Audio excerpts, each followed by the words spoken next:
12వ సంవత్సరము 12వ నెల మొదటి దినమున యెహోవా వాక్కు నాకు ప్రత్యక్షమై ఈలాగు సెలవిచ్చెను. నరపుత్రుడా, ఐగుప్తు రాజైన ఫరోను గూర్చి అంగలార్పు వచనమెత్తి అతనికి ఈ మాట ప్రకటింపుము. జనములలో కొదమసింహము వంటి వాడవని నీవు ఎంచబడితివి. జలములలో ముసలి వంట వాడవై నీ నదులలో రేగుచు నీ కాళ్లతో నీళ్లు కలియబెట్టితివి. వాటి వాగులను బురదగా చేసితివి. ప్రభువైన యెహోవా సెలవిచ్చునదేమనగా, గుంపులు గుంపులుగా జనములను సమకూర్చి నేను నా వలను నీమీద వేయగా వారు నా వలలో చిక్కిన నిన్ను బయటికి లాగెదరు. నేను నిన్ను నేల పడవేసి తెరప నేల మీద పారవేసెదను. ఆకాశ పక్షులన్నీయు నీమీద వాలునట్టు చేసి నీ వలన భూజంతువులన్నిటినీ కడుపారా తిననిచ్చెదను. నీ మాంసమును పర్వతముల మీద వేసెదను. లోయలన్నిటినీ నీ కళేబరములతో నింపెదను. మరియు భూమిని నీ రక్తధార చేత పర్వతముల వరకు నేను తడుపుదును. లోయలు నీతో నింపబడును. నేను నిన్ను ఆర్పివేసి ఆకాశమండలమును మరుగు చేసెదను. నక్షత్రములను చీకటి కమ్మజేసెదను. సూర్యుని మబ్బుచేత కప్పెదను.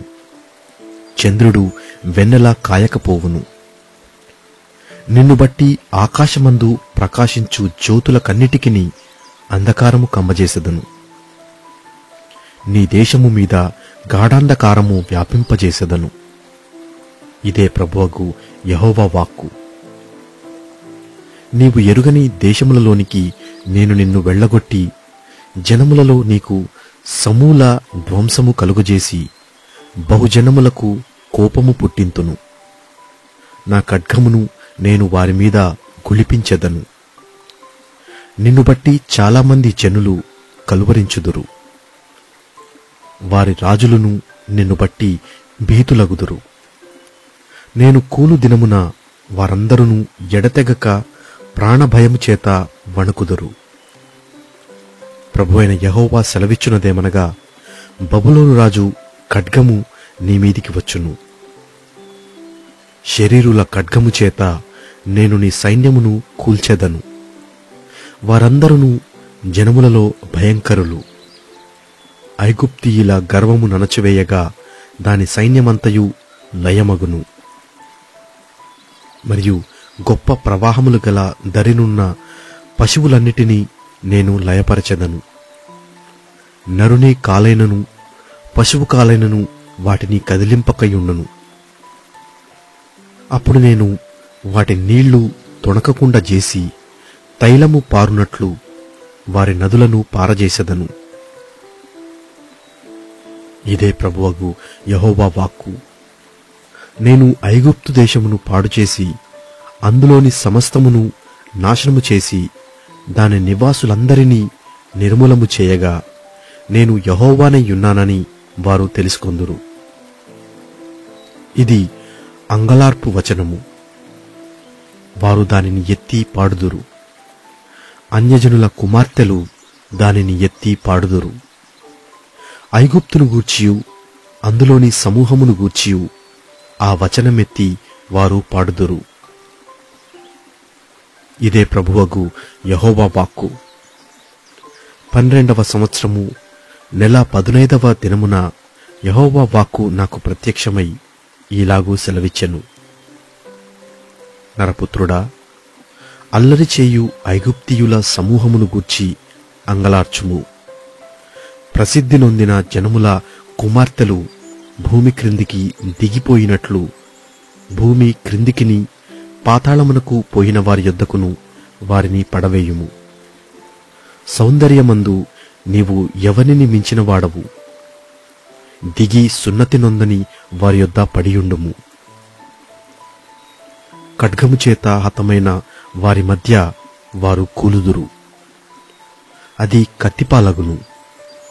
దానిని దాని జనులను లాగివేయుడి. వారు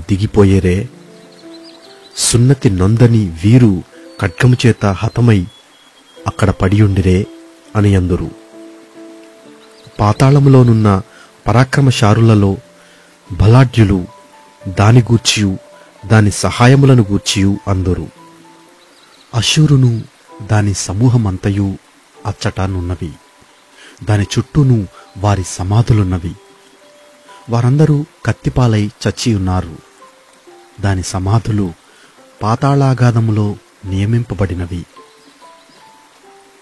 దాని సమూహము దాని సమాధి చుట్టూనున్నది.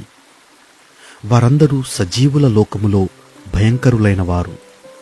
వారు కత్తిపాలై చచ్చి పడియుండిరి. అక్కడ ఏలామును దాని సమూహమును సమాధి చుట్టూనున్నవి. అందరును కత్తిపాలై చచ్చిరి. వారు సజీవుల లోకములో భయంకరులైన వారు. వారు సున్నతి లేని వారై పాతాళములోనికి దిగిపోయేరి. గోతిలోనికి దిగిపోయిన వారితో కూడా వారు అవమానము నొందుదురు. హతులైన వారి మధ్య దానికిని దాని సమూహమునకును పడకయొకటి ఉండెను. దాని సమాధులు దాని చుట్టూనున్నవి. వారందరూ సున్నతి లేనివారై హతులైరి. వారు సజీవుల లోకములో భయంకరులు గనుక గోతిలోనికి దిగిపోయిన వారితో కూడా వారును అవమానము నొందుదురు. హతులైన వారి మధ్య అది ఉంచబడును. అక్కడ మెషకును తుబాలును దాని సమూహమును ఉన్నవి. దాని సమాధులు దాని చుట్టూనున్నవి. వారందరూ సున్నతి లేనివారు. సజీవుల లోకములో వారు భయంకరులైరి గనుక వారు కత్తిపాలైరి. ఆయుధములను చేతపట్టుకొని పాతాళములోనికి దిగిపోయిరి. అయితే వీరు సున్నతి లేని వారిలో పడిపోయిన శూరుల దగ్గర పండుకొనరు. వారు తమ యుద్ధాయుధములను చేతపట్టుకొని పాతాళములోనికి దిగిపోయి తమ ఖడ్గములను తలల క్రింద ఉంచుకొని పండుకొందురు. వీరు సజీవుల లోకములో భయంకరులైరి గనుక వారి దోషము వారి ఎముకలకు తగిలెను. నీవు సున్నతి లేని వారి మధ్య నాశనమై కత్తిపాలైన వారి యొద్ద పండుకొందువు. అక్కడ ఏదోమును దాని రాజులను దాని అధిపతులందరూ ఉన్నారు. వారు పరాక్రమవంతులైనను కత్తిపాలైన వారి యొద్ద ఉంచబడిరి. సున్నతి లేని వారి యొద్దను పాతాళములోనికి దిగిపోయిన వారి యొద్దను వారును పండుకొనిరి. అక్కడ ఉత్తర దేశపు అధిపతులందరూ సీదోనీయులందరూ హతమైన వారితో దిగిపోయి ఉన్నారు. వారు పరాక్రమవంతులై భయము పుట్టించినను అవమానము నొందియున్నారు. సున్నతి లేనివారై కత్తిపాలైన వారి మధ్య పండుకొని ఉన్నారు. గోతిలోనికి దిగిపోయిన వారితో పాటు వారును అవమానము నొందుదురు. కత్తిపాలైన ఫరోయు అతని వారందరూ వారిని చూచి తమ సమూహమంతటినీ గూర్చి ఓదార్పు తెచ్చుకొందురు. ఇదే ప్రభువగు యెహోవా వాక్కు. సజీవుల లోకములో అతని చేత భయము పుట్టించితిని గనుక ఫరోయు అతని వారందరూ కత్తిపాలైన వారి యొద్ద సున్నతి లేని వారితో కూడా పండుకొందురు. ఇదే ప్రభువగు యెహోవా వాక్కు.